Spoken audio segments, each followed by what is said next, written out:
Hello, folks. Welcome back to World War II TV. I hope you had a good weekend. And we are starting off our Aviation in the Pacific week with a double bill today. And these two shows essentially bookend American offensive operations against Japan, at least by air. So my guest today, James M. Scott, is the author of this rather brilliant book, Target Tokyo. You may remember he appeared on World War II TV talking about Rampage, the Manila Battle of 3 years later. But today we are talking about the Doolittle raids of 1942. So James has agreed to do this, comes hot foot from the New Orleans World War II conference. So I'm very grateful he's taking time out in this Thanksgiving week. So good morning, James, or morning where you are. How are you today? Hey, Paul, thanks for having me back on. And good morning, good afternoon, good evening to all of our listeners everywhere out there. Great. So the Doolittle raids, we will go through a little bit of the details of what the raids were going to achieve and who was on them and how it was planned and what have you. But particularly the discussion, I think, will move towards where they sit today in our collective memory and the historiography, the understanding of them.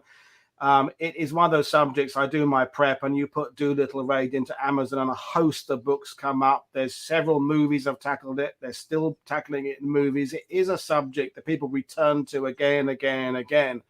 So very basic question before we start off. What is it about the raid that still captures the public imagination? Is it just the audacity of what they did, or is it something deeper than that? I think it's kind of both. Well, I think it operates on a couple different levels. Historically, I think one of the reasons it captured the American attention so much when it happened is because it's important to remember. I mean, this was an incredibly dark period in American history, right after the attack on Pearl Harbor. And of course, the Japanese didn't stop with Pearl Harbor. They went on to grab Guam and Wake from the Americans. The Philippines was under siege and would soon fall. The British had lost Singapore and Malaya there pretty quickly right after Dutch East Indies fell. I mean, it was a really dark period of worldwide history. And of course, and there were editorials in the United States that were raising the real possibility that, what happens if America loses this war? And so out of this sort of this malaise and this fear and this defeatism, comes this just amazing story of these 80 young volunteer airmen who fly this strike, not against some far-flung island in the Japanese Empire, but directly against Tokyo. I mean, this is kicking the hornet's nest, so to speak. And so it really, not only was it sort of just an amazing military operation from a logistics standpoint, et cetera, but it really was this tonic for a shell-shocked nation to kind of rally them and assure the American public in this really dark period that in the end we would prevail and that in the end we would win. And so I think it operates from a fascination standpoint on both of those levels. Number one, it really is this audacious raid that, it's two services having to come together to plan it. It's having to strip down a B-25s and sort of extend their range and whatnot. And then it's basically a suicide mission. And then on the other hand, it operates at this much larger level. And I think that's both of those reasons are why it's still so fondly remembered today. I also think why that legacy continues is because it really is. It's just seen as a suicide mission. I mean, these guys taking off on a one-way trip, bombing Japan, trying to escape to China, and as much of the craziness of the story isn't just bombing Japan, it's the escape across China, with the Japanese army in hot pursuit. So it's a movie made for a story made for Hollywood, really. And indeed, and as your book explains, and you will explain today, the American focus or the worldwide focus very much is on it as an American story, which of course it is. But the reaction by the Japanese against the Chinese population post-event is part of the story that certainly for some time we conveniently sort of dropped from the narrative and then kind of reluctantly kind of accepted that it was a destructive event in terms of what the repercussions were. And so is it a struggle? Your book is 3 or 4 years old now. There've been a couple of books since. I thought yours was the most recent, but no, there are others that are still coming out about it.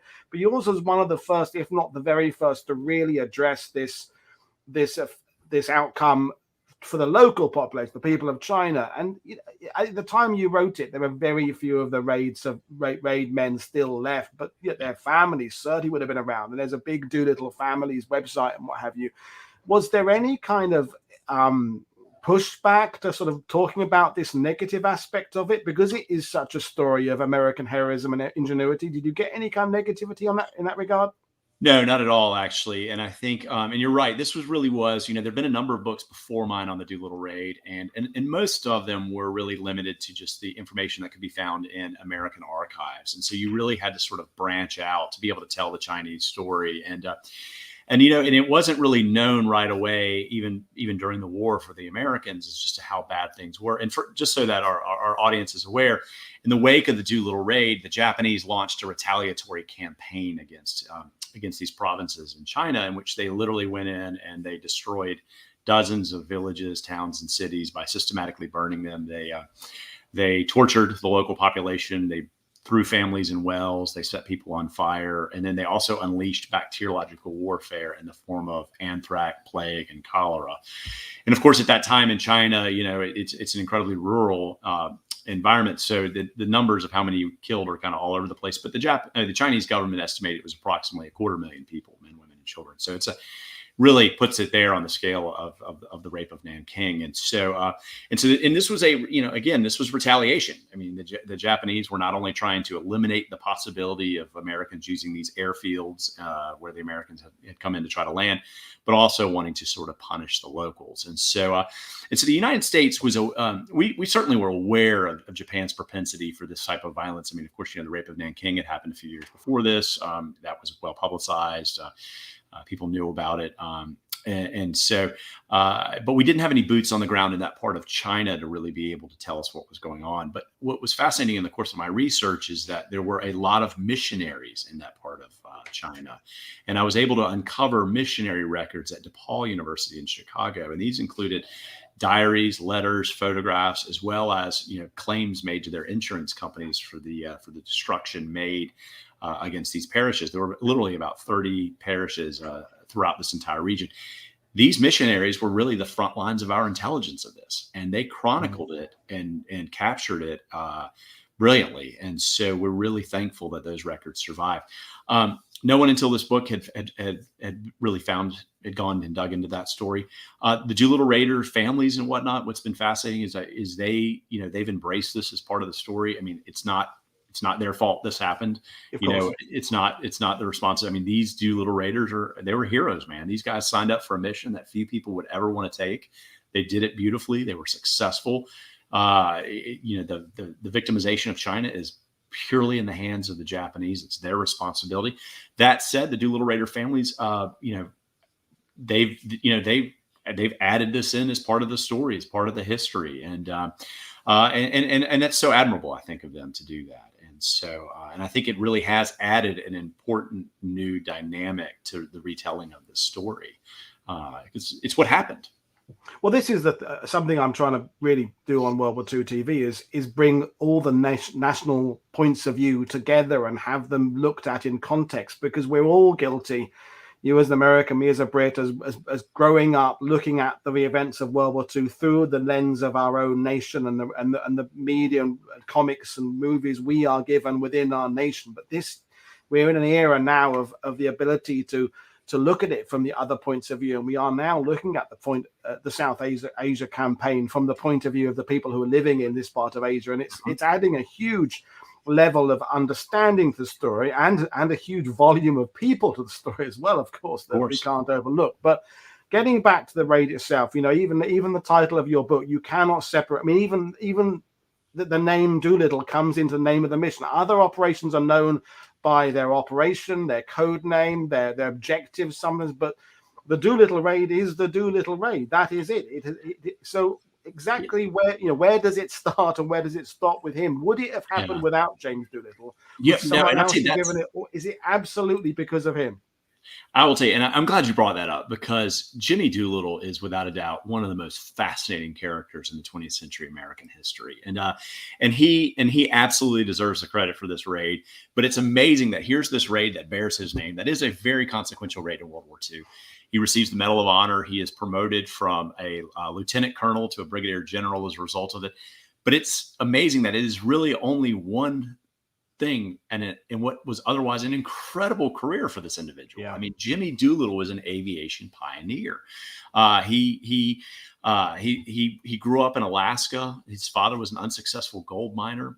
He was only 5 feet 4 inches tall, and growing up in primitive Alaska, where there were more saloons than grocery stores, in this rough and tumble turn of the century 1900 town. I mean, he realized he had to learn how to fight to survive, and he ended up becoming a professional boxer.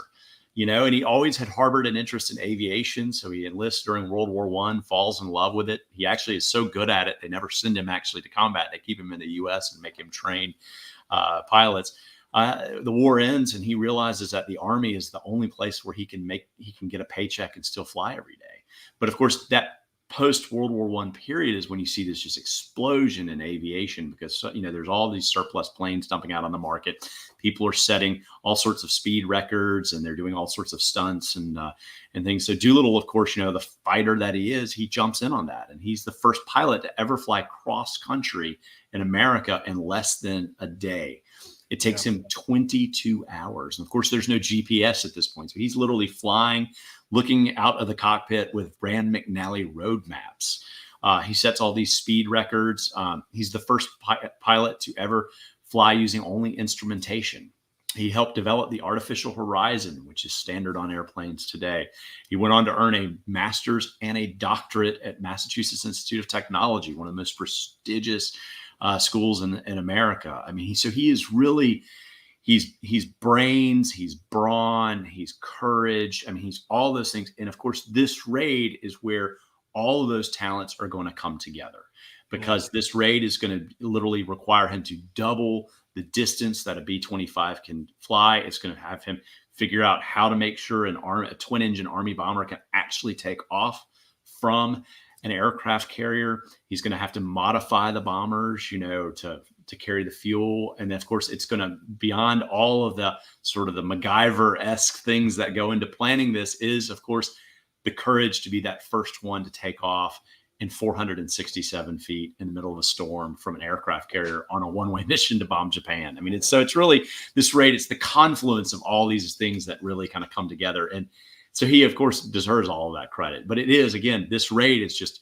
one small part of an extraordinary career and a fascinating individual. I mean, I was researching today, just the number of times his name comes first in things in aviation. You could do 10 things he was first out, 20 things. It's incredible.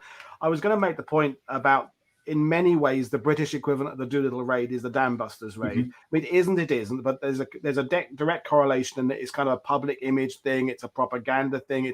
But Guy Gibson, the British hero identified with Dam Busters, is really just the mission leader. I mean, was a great pilot, killed later on, but he didn't have much to do with the introduction of new techniques within aviation. He wasn't an aviation pioneer in that sense. Doolittle, not only, as you said there, was he part of all these strides in aviation, he's also good at dealing with all the figures and the politics behind it as well. And later on with the strategic bombing and his 8th Air Force around the world. I mean, he has more fingers in more pies than Sweeney Todd, as we say in England. I mean, incredible. And one thing that Doolittle said too is that he actually, despite this raid, this hugely consequential raid, he really thinks that his role in the 8th Air Force was actually the most consequential thing he did.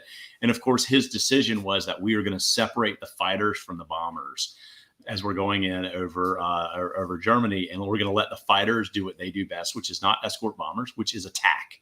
And of course, Jimmy Doolittle had started his career in fighters. And so he understood that. And of course, it fit, again, his personality as a boxer, as a brawler, and all of that. And so he actually viewed his work in Europe as far more consequential than his work on this raid. Yeah, indeed. And interesting, because we're going to talk about historiography later on. I think people know his name better than they know his face. I mean, there's an actual lack of photos between kind of his early career and later on. You find lots of him as a general, but you don't find many, apart from the ones on the deck of the USS Hornet, and then photos like this of a decade or earlier. And it's interesting when we get to perhaps talk about the movies a bit later on, is that no attempt has ever been made to really put an actor in who looks anything like him. Yet certain other figures in the Pacific Campaign, like Nimitz, you have to get, Nimitz has to have the silver hair, and that's become a movie trope. And Eisenhower has to be kind of bald and patterned. But Doolittle, it seems anybody will do. Just put him in a leather jacket. They can be tall, short, ginger, dark haired. It doesn't matter. Just throw them in the role. It is interesting that his name sort of hangs larger than his actual physical presence. Yeah. It's I don't know why that is, but it's just an interesting point. I would, however, argue that Woody Harrelson as Nimitz was not right. Well, when you compare, I mean, even Henry Fonda was good. I mean, Midway, the original film was, that's it. But Henry Fonda, Woody Harrelson, I mean, his baggage on Cheers just makes it really hard to take him seriously. Well, that's the Tom Selleck in Ike. If you're a kid of the 70s and 80s, he's anyway. We're going down a rabbit hole on that. But so Doolittle's involvement is incredible, and we're not going to go through all the elements of the training. But of course, there was this incredible work done. But remind us of just how the time scale went, because your book, indeed, in the title, it's Revenge for Pearl Harbor, and we're talking about not even 6 months between Pearl Harbor and the mounting of this mission. So that's not very long to come up with an idea and then take it through from conception to running it. So what are the kind of key stages? Just very briefly, give us a sort of thumbnail sketch of those 6 months and how it went. Absolutely. And it's kind of one of those things that's so extraordinary. You wonder if it could ever be done again, replicated in today's day and age. So, but yes, exactly. So right after the attack on Pearl Harbor, President Roosevelt is insisting that America find a way to strike back at Japan in order to rally the shell-shocked nation. And so he is insisting on a raid on Tokyo. And of course, at this point, after the attack on Pearl Harbor, fortunately, America's few aircraft carriers were not in port that morning. So we had 3 aircraft carriers there. The Hornet was about to come online as it was being built, and we moved 1 aircraft carrier over from the Atlantic fleet. So we ultimately, even after that tragedy in Pearl Harbor, we had 5 aircraft carriers in the Pacific. That's still half of the 10 that Japan had. And so as naval aviation, the range for naval airplanes to be able to take off, bomb, and return, it's just a few hundred miles. And so in order to execute a strike like this, we would have had to send carriers literally all the way in almost to Tokyo to be able to do it. And then we would have exposed them to the much longer ranged land-based bombers that could have then destroyed our aircraft carriers. So we knew that sending in carriers with naval aircraft wouldn't work. We also had no bases in the region from which to operate because everything had been taken from the Japanese. And of course, even then, I think strategically, we probably didn't have anything even remotely close enough to be able to do it anyway, like we would have later in the war with the Marianas and the B-29s. So that was the big conundrum. How do you make it work? And so, and it wasn't Doolittle who actually came up with the initial idea. It was one of Admiral Ernest King's aides who happened to be watching and went down to check on the Hornet as it was sort of about to come online. And he saw naval aviators practicing takeoffs from a airstrip marked up to look like the deck of a carrier. And sort of that marriage of a carrier deck and a land-based thing just kind of came together. And instantly he thought, could a long-range bomber, Army bomber work on a carrier deck? And so he just gets this idea. And at that point, it's then turned over to Jimmy Doolittle. And at that point, then his engineering brain kicks in. He starts going through the laundry list of what planes in our arsenals would work and whatnot. And he settles on the B-25. And the reason he settles on it is because it has 7 feet of clearance. It literally can just slide by the carrier superstructure, its island, and take off. And so that's really what picks the B-25. Of course, you can never land again on a plane on a carrier like that with that kind of small clearance. And of course, these types of planes would never be able to handle the arresting cables and whatnot. So it's going to have to be a one-way mission. And so at that point, he then begins saying, okay, we've got the plane, it's one way. So we're going to have to go all the way to China. So he have to solve all these problems. The range of a B-25 is 1,200 miles. He decides, all right, we're going to need to be able to fly 2,400 miles. So I'm going to have to double the range. Aviation fuel is incredibly heavy. It's about 6 pounds per gallon. So we're going to have to add all this fuel. So they came up with rubber bladders and everything. But at the same time, we're going to have to strip everything off these planes that's not necessary. And that included radios. It included the lower gun turret. I mean, if it wasn't absolutely required, it didn't go. And so it literally was just sort of one sort of checklist after the other to do it all. And then, of course, you had to train these guys. You had to teach these pilots who'd never been in combat up until that point, who'd only flown anti-submarine patrols on the West Coast, about how to take this bomber that's, you normally uses thousands of feet of runway space and compress it into just less than 500. And so then you have to pick and train the crews and all of that. You have to assemble the carrier task force that's going to take them all over there. It's 10,000 sailors, 2 aircraft carriers, oilers, destroyers. And they did all of that in 16 weeks.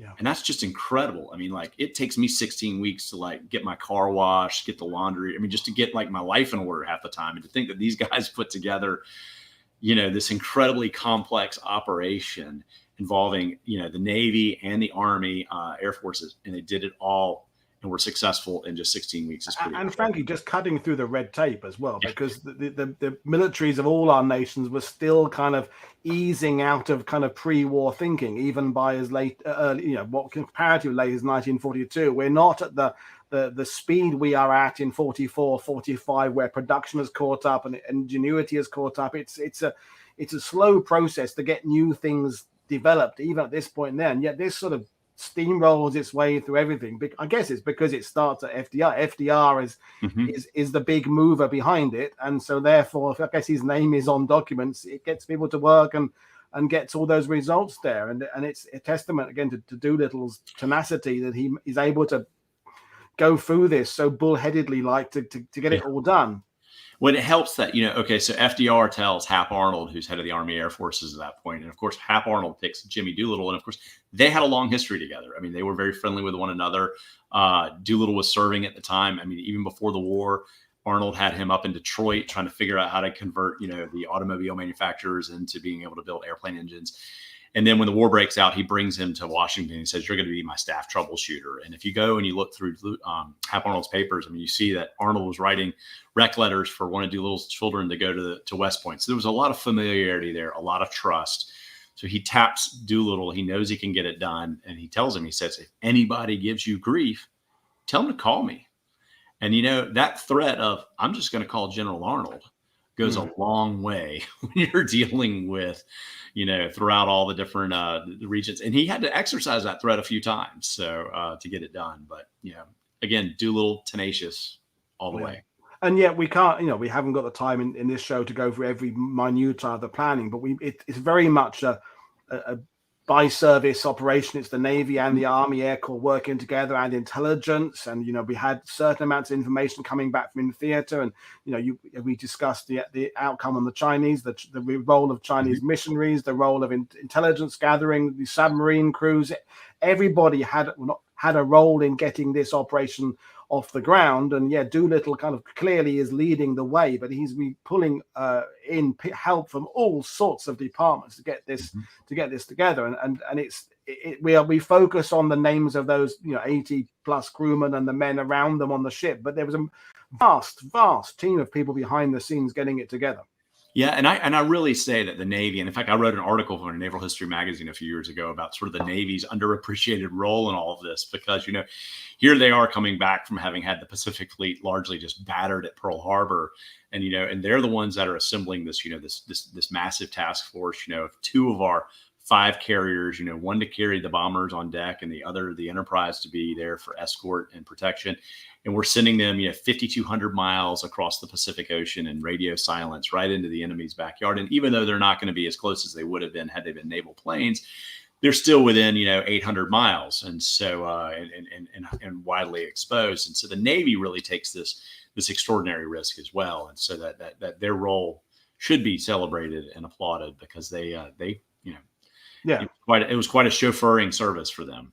And indeed, and this is pre-Midway, of course. This is and just that journey across the ocean there to get these 2 carriers there. And we talk about the risks that the pilots faced, and the fact they have to go on to China or possibly Russia, depending on where they go. But it's the fact that the risk level of getting those 2 carriers to within even the striking distance they did was huge, wasn't it? So at that kind of early stage there, were the Navy worried about risking 2 carriers for and of course other logistics as well on what was, even if it went perfectly, even if every B-25 managed to hit its target with the bombers, the military results of this were never going to be massive, were they? No, of course not. I mean, you have to remember, this is 16 bombers, and Tokyo is a sprawling city spread out across over 200 square miles. I mean, each of these bombers is carrying, and the B-25's payload is nothing compared to a B-29. They're carrying, 2,000 pounds each, 4 bombs. I mean, it's a pinprick, and particularly, and that really comes into light when you compare it to the latter part of the war when the B-29 campaign begins. Yeah. and you have literally 500 bombers, even up to 1,000 bombers coming in with much bigger payloads. I mean, at the end of the war, 16 square miles of Tokyo are burned up in one night. By the end of the war, 56 square miles of the capital are burned up. And so this is a pinprick. But that's not what this mission was about. This was about, reassuring the American public. It was about sending a message to the Japanese people that you're not invincible and that what your leaders are telling you is not the truth. That and it has, and one of the byproducts of this is that it forces the Japanese to bring back some of their talented frontline fighters for defense of the homeland, because you don't know if the Americans are going to do something like this again. And so, then of course it also plays into their decision to attack Midway, which ends in disaster in June with the loss for them of 4 aircraft carriers. And really, at that point, you begin to see the leveling of the playing field in the Pacific. And of course, you're writing right now. You're about that B-29 campaign in 1945, yes. And we talked to earlier about the 250,000 estimated Chinese fatalities in reprisal for this, but to balance that out, and I'm not saying one is worse. I'm not morally giving the argument. I'm just saying that the effort put into this is a signal of how initiative can go towards winning this war, and that development we had to having the force we did in 1945. The Doolittle raid is part of that message to the Navy, to the Army Air Corps, to the Army, that they will all need to up their game. They will have to bring ideas to the table. They will have to push technology on, look at the ranges they're going and try and improve on them. Look at the altitudes, improve on them. Look at the training and improve on that. It's a message that everybody will have to progress to take this war to the enemy. So I suppose in that regard, it's important. Without it, there wouldn't have been this message of what can be achieved. Yeah, and I'll tell you, just to go back to what you're saying is the message this was sending to the public. I mean, let me give you one example. This message, it of course generates into the war bond category and sort of the war bond sales. So Jimmy Doolittle comes back, and he, of course, is being recruited for war bond issues. A signed poster by Jimmy Doolittle, war bond poster, fetched $4 million in 1942. That today is the equivalent of $52 million. For Jimmy Doolittle's autograph on a poster. A town in Missouri went so far as to change its name to Doolittle in his honor. You can today still go to the town of Doolittle, Missouri. That shows you the profound effect this had on the American public at that time. And so, and I've been through Doolittle's personal papers. They're all down at the University of Texas. I mean, people were writing him poems. They were writing stories about him. I mean, it's just volumes and volumes of this kind of stuff. And it really is just this amazing window into that period. I mean, we talked about something along those lines about an Allport back in September about Battle of Britain in popular memory, and how some of those fighter pilots, the aces above the skies of Kent in 1940, were rock stars at the time. How the newspapers and the Pathé films would follow them. And the same, it's hard for us to understand just how famous Doolittle was post this raid. I mean, he's still famous now, but as you said there, I mean, he'd reached a level of fame that movie actors hadn't reached, politicians hadn't reached. And I think probably even by the end of the war, there hadn't been a military hero to surpass him in terms of that effect he had on the whole public. Because I think he had more than one camp. He was a pilot, but he was also a general. He was a politician in a sense as well. Whereas other people only had one of those strings to their bow. Patton was a general. Eisenhower was a general. They weren't going out leading aircraft or tanks themselves, not in World War II, certainly. So a level of fame that we can't really get to grips with all these years later. He was also a great leader. I mean, his men loved him. I mean, he just.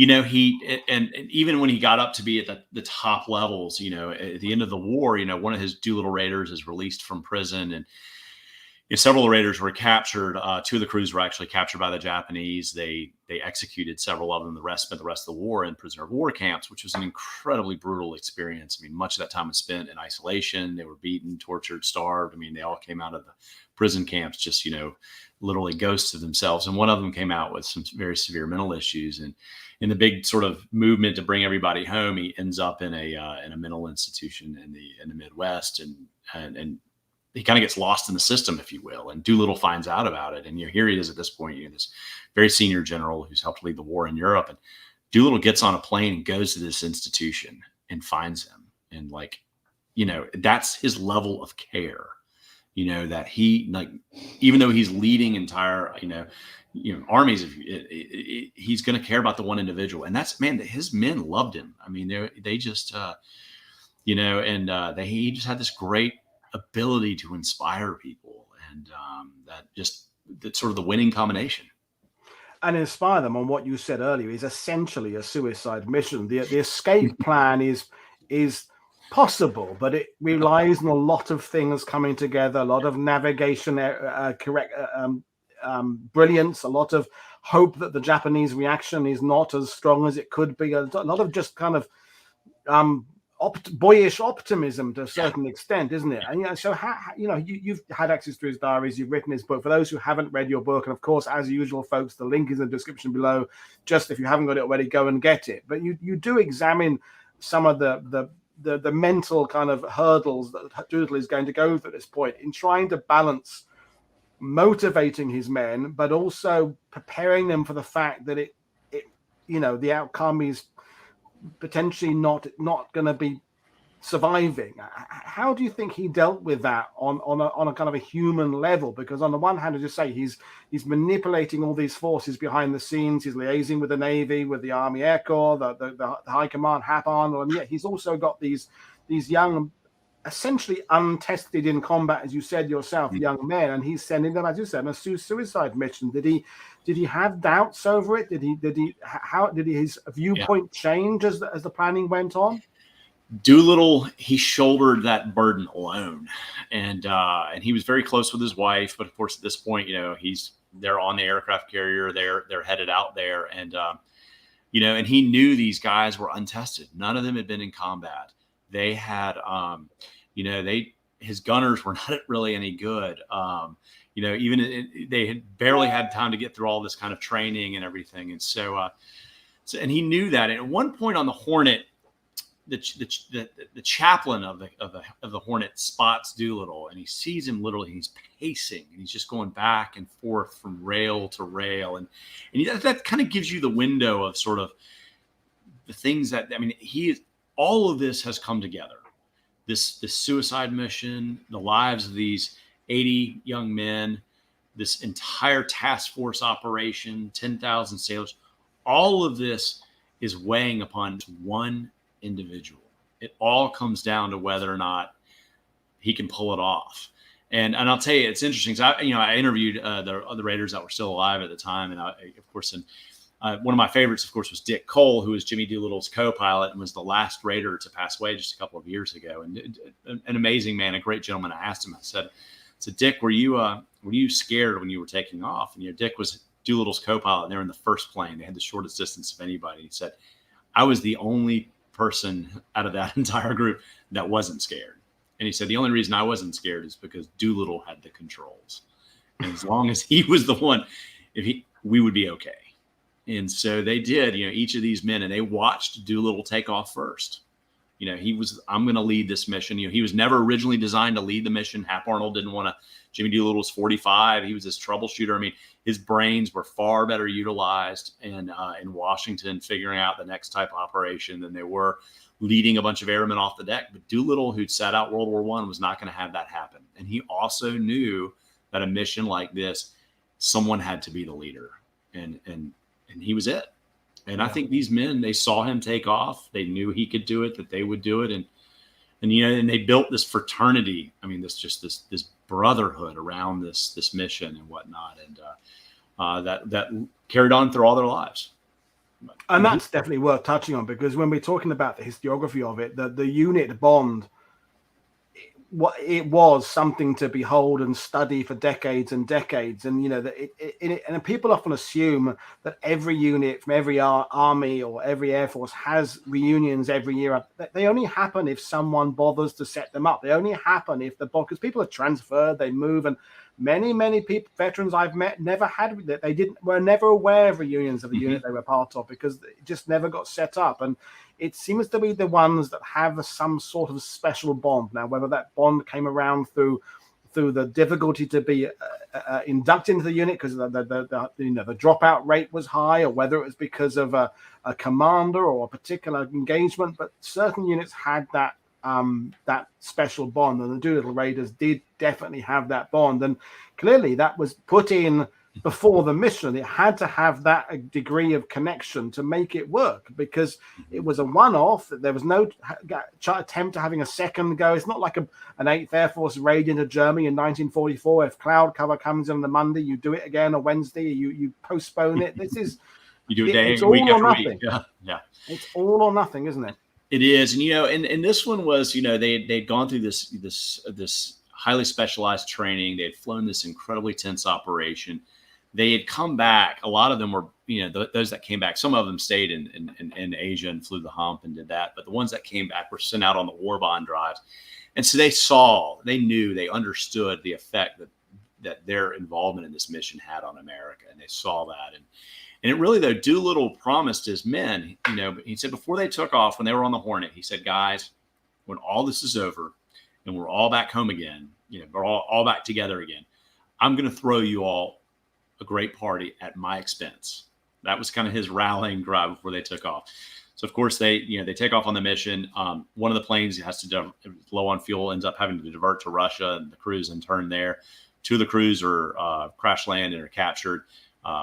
Some are executed. The rest spend the whole war. So it's not until the end of the war when they all finally come together. Doolittle follows through, and he throws them that party in Florida, in Beach Resort in 1945. And they had an amazing time.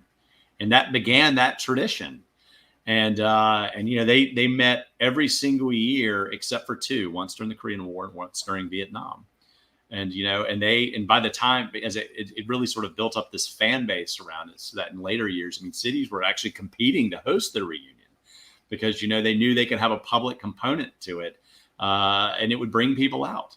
It was great for their local chambers of commerce. The city of Columbia here in South Carolina, where the Doolittle Raiders first organized, is actually in the process of trying to build a museum right now for the Doolittle Raiders. They've got about 5 acres of land already committed, and are trying to build that. And so there's always been this great bond, this great friendship among these men.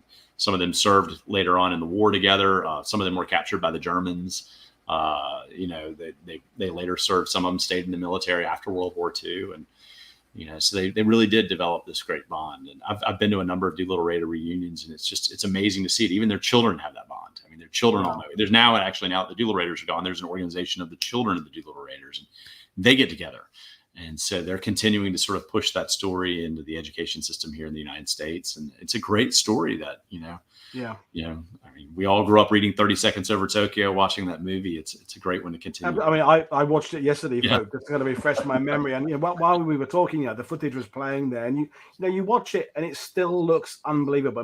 That carrier looks just ridiculously tiny. The aircraft appearing to be moving not fast enough to make it, and they seemingly kind of lurch off the end. And you kind of watch it, and your heart goes up, and you think it's not. It kind of go, and they go up, and when we're talking about miraculous achievements within aviation in World War II. This is up there.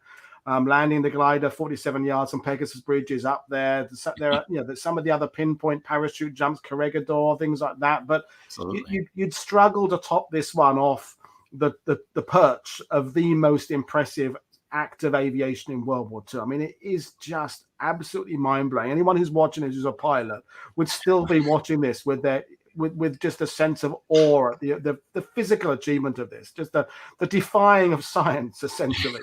I get chills. Well, I have chills right now just looking at it. And you see all the men leaning over, watching. The one of the Doolittle Raiders was on. The doctor for the mission was on deck when Doolittle first took off, and he said when Doolittle's plane sort of comes up over the bow, he said this roar went up. All the cheers and everything. And he said, he has this great quote. He says, it was so loud, they must have heard it in Tokyo. I love that, that sense of like, yes, it's happening. So, like I said, I still get chills watching this stuff. It's extraordinary. And yet, I'm just playing the same clip again because I like it, but we'll move on to the result, because there are very few actual period photos of the results. Obviously, there's the footage they recreated for 30 Seconds Over Tokyo and other movies since then, but and the newsreels at the time incorporated footage from other raids in the war and Japanese air raid precaution kind of training thing. So some of the stuff you see in terms of real footage isn't really real footage from the raid. But as you said yourself, the limited number of bombs they're carrying, the targets they're hitting, it was never going to be a massive, great military achievement there. But there was some damage, and we can see these are a couple of the two images I found for this. But when you were studying it, and you just said they're having attended reunions, that footage still kind of gets your heartbeat going. You still, as a historian, have to look at this and go, okay, now I have to kind of take off my admiration for these men hat and put on my military historian hat. Is it, when you were looking at the actual damage caused, is it a bit of an anticlimax in some ways for a historian looking at it? Of course, yeah. I mean, you just get, like I said, you can't. The city's so big. I mean, it's so. The bombers so few. The possibility, even the possibility of doing this kind of damage is just it's not real. I mean, Hap Arnold was originally against this idea. He said, unless you're putting 50, 60, 70, 80 bombers over Tokyo, it's just not worth it. Yeah. You're going to spoil the element of surprise and all this kind of stuff for, and not actually achieve anything. And Arnold, he's actually right in a lot of ways. I mean, Hap Arnold was a true aviation pioneer. He'd learned to fly from Orville and Wilbur Wright. The whole reason that early pilots wore goggles was because Arnold got hit in the eye by a bug landing. So, I mean, his history of aviation really goes, I mean, he's sort of the grandfather of Army aviation. And he understood it, bombing and whatnot, and he recognized that. But he, FDR presses him on this, and he comes around, and he comes to see sort of the larger political side of it that's beyond sort of the blinders that he wears. But he was right. I mean, this was not going to be a military significant raid like what you saw at the end of the war. But yes, of course, they did do damage. They did. I think it was about 100. Sorry, I'm a little rusty on the numbers, but it was about 100 different buildings that were hit and destroyed and damaged. Again, nothing compared to the B-29s when you were charting the destruction by the square mile. There were I think about 150 people were killed, about 300 seriously injured, and 150 others sort of more, with more minor wounds and things like that. But it did have a huge psychological effect on the Japanese. The next day, their newspapers carried photographs showing the bombers sort of at rooftop level and the anti-aircraft fire going off. I mean, it had happened on right during the middle when the Japanese were actually doing air raid drills. So it was kind of like, if any time they should have been prepared, it was then, and yet here they weren't.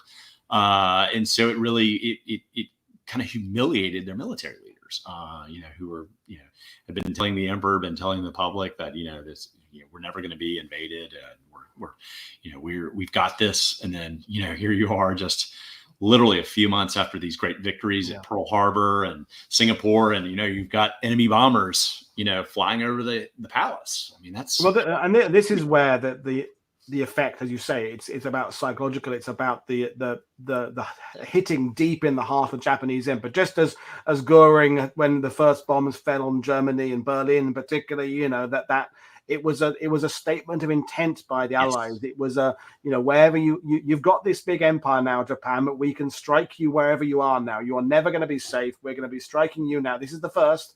We're going to get you by sea. We're going to get you by land. We're going to get you by air, and you cannot hide now. You've got this, and we're going to come to get you. And that is a massive statement, even if the results were not as good. But just a question. We got a question from the Great Dominion there, one of my regular viewers, about what were the chances that they'd been able to make it the operation better if they'd got their planned launching point without being detected by the Japanese. Because of course, as they were kind of getting towards the launching point, there was this encounter with Japanese surface vessels. So had that not happened, and I know we don't necessarily like going down the counterfactual side of things, but had that not happened and the mission they got a little bit closer, what difference do you think it would have made on each aspect of the operation?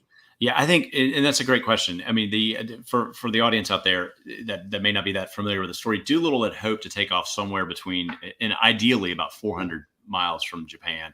And in sort of a worst case scenario, say 600, 650 miles. The time that they're actually discovered by Japan's picket system, the Japanese didn't really believe in radar at that point in the war. And so they used picket boats as a sort of a net, if you will. And by the time they're discovered, they're over 800 miles. And so they go ahead and take off then. So they're really taking off at this huge disadvantage. I mean, all of Doolittle's calculations are based on 400 to 600 miles. And here they are way outside that. The greatest effect that early takeoff has is on the back end of the mission, when they're coming into China and they're low on fuel, because it really forces these guys to have to scramble. As far as would it have affected their time in the skies over Tokyo, maybe a little bit, in that all of them were anxious about fuel coming in. They were anxious to just kind of want to get in, find their target, unload their bombs, and then get the heck out of there. They were anxious anyway, though. These were all untested combat untested pilots in combat for the first time coming in over Tokyo. And you have to understand too, they're coming in at over 200 miles an hour at low altitudes. They don't have the benefit of being able to see very well and navigate very well. They've got no experience navigating from the sky over an enemy city like this. And of course, Japan does not make it easy, because Tokyo, with its incredible density, is just a sea of rooftops. And so, and there's not a whole lot of natural and landmarks for them to be able to utilize, other than some rivers and some tributaries. And of course, those are low at that point. So it's hard to make them out. And same with railroad lines. So you've got inexperienced navigators, afraid of running low on fuel, already afraid coming in over a dense city that has no real sense of zoning. So it's hard for them to make out landmarks. It's not like coming in over Europe, where you use cathedrals and you use church spires and bridges and things like that, having to find that. So, but they all got in, I think, with the exception of one, the bombers that actually, he jetted his bombs over the bay because he was being attacked by fighters. But it's really the back end coming into China. Their early takeoff not only left them coming in without fuel, but it left them coming into China at night.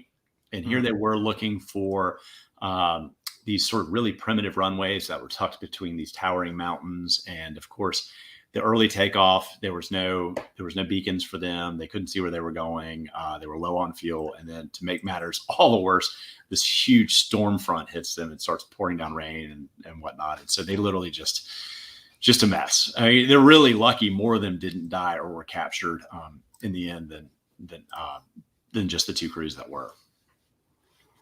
But as we know, the experiences on the ground, and we're not going to go through, folks, the individual crews. I mean, Ted Lawson's story is the famous one from 30 Seconds. And of course, there's encounters with different types of Chinese forces on the ground. The Japanese are overrunning areas. There's lots of fear, and the badly beaten up crews. There's some are captured, some are not. We can't do all the stories there, but it's an adventure story as well, isn't it? And it does connect the Chinese people for the first time, as far as Americans are aware, with the World War II story. I mean, we historians, we are very aware of the fact that the Japanese and Chinese have been fighting since the 1930s, and that China is a massive, great player in World War II. But if you're a factory worker in Detroit, or your American mother and your son is overseas, you're less aware of the Chinese involvement in World War II. And the positive news stories that came out of this are all about these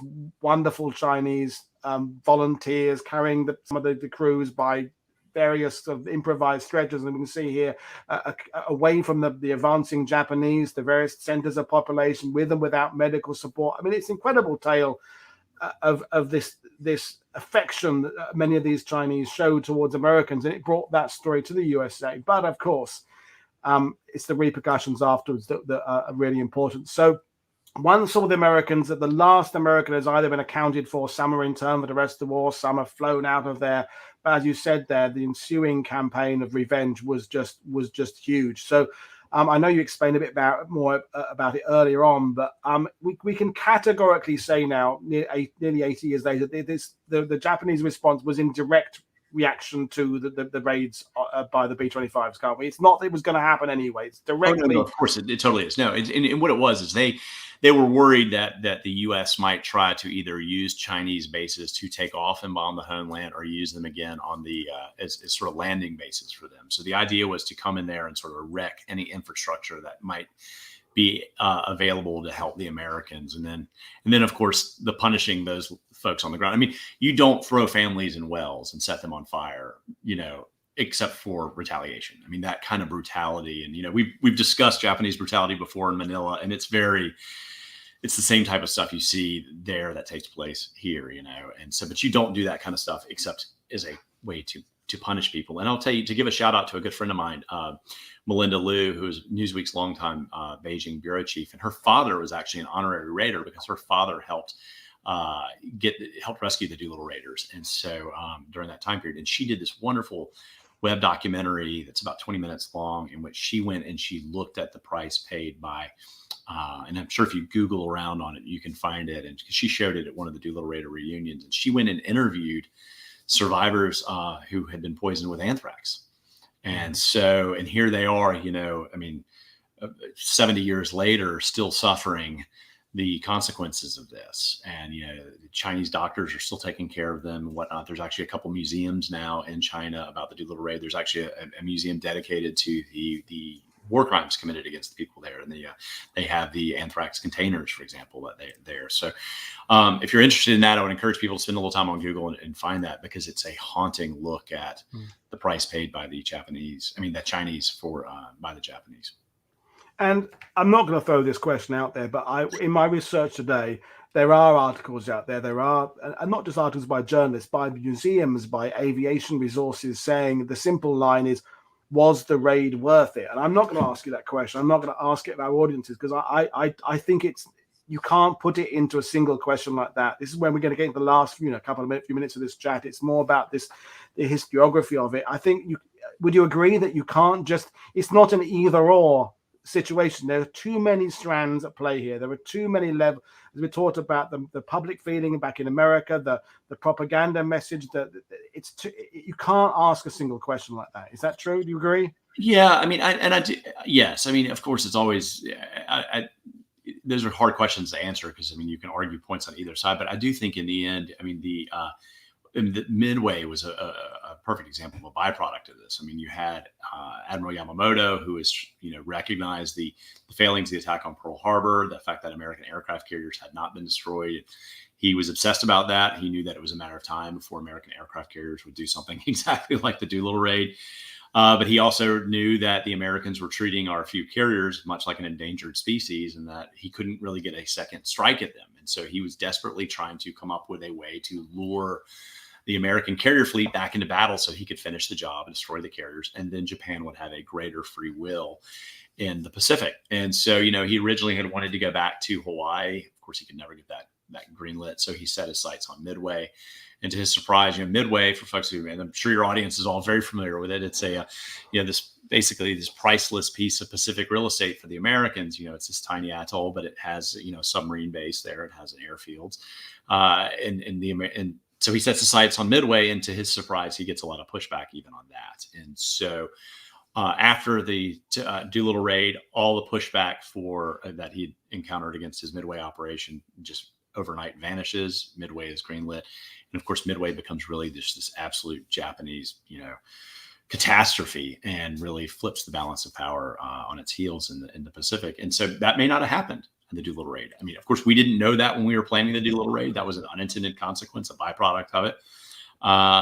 But that's a pretty significant one. And so, and that does lead to a big change in the war. So, which is why we need to look at it in the context of the events before it and the events after it. But just before we finish, we mentioned that I watched 30 Seconds Over Tokyo, and this is very much made in the war, 1944. So they're recreating it. They're using some original footage, and it's got a bit of a romance in it.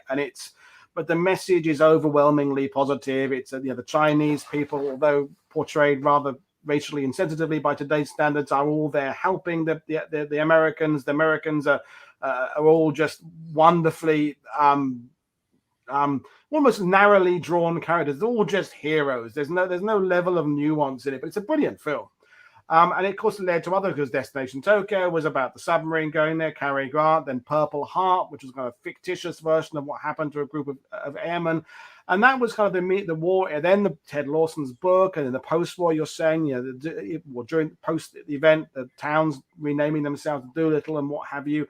And then it's still being talked about for decades. But now with books like your book, has the journey to understand the Doolittle raid's place in historiography kind of ended, or are there going to be more sort of journeys as we go on? I think we have more of the Chinese story now, but do you think there are going to be more changes to how we perceive this raid as the future comes?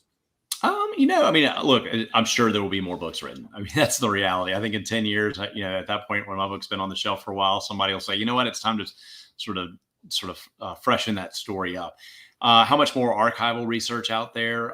That I'm not sure about. I mean, I think I felt like I turned about every stone I could find. I mean, the book came in at almost 600 pages.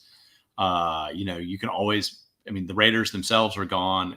The documentation, from their side exists in the archives, the oral histories, the letters, the diaries. I'm sure, I don't know.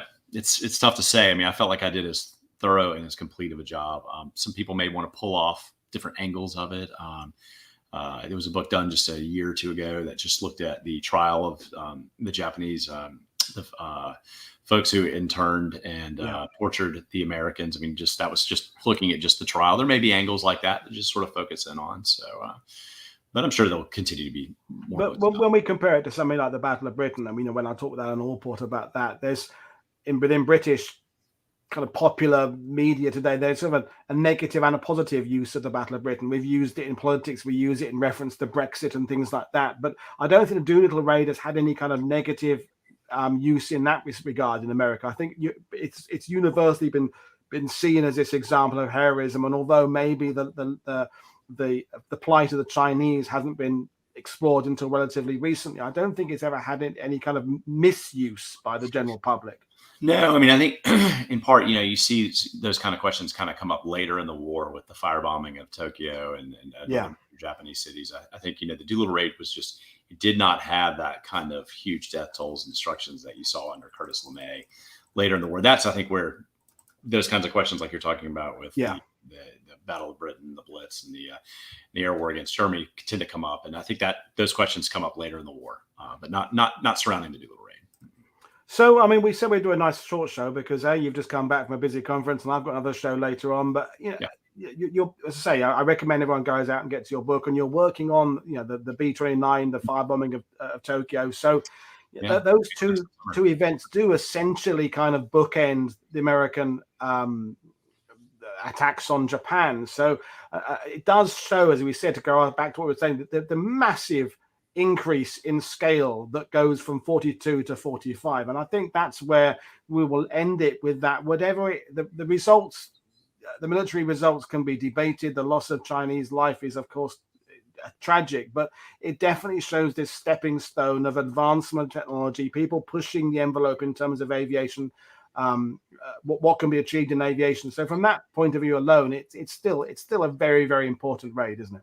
Absolutely. And it's a great story. I mean, it really is just in and of itself, it's just an amazing story, I think. And that's why it resonates so well. I mean, it's one of those audacious, incredible missions. So, well, I think we'll leave it there, really, because, as I say, you've been very grateful to come on and talk to me. But as long as you promise to come back next year when the next book is completed. September 2022. Oh, okay. So we've got nearly a year to go. But and beyond that, what are you working on? Is there anything else? You still enjoy attending World War II conferences? That's kind of started to start again not quite post-COVID, but it is. People are going out there and being seen again. So are you enjoying getting out there and meeting the public and signing autographs again?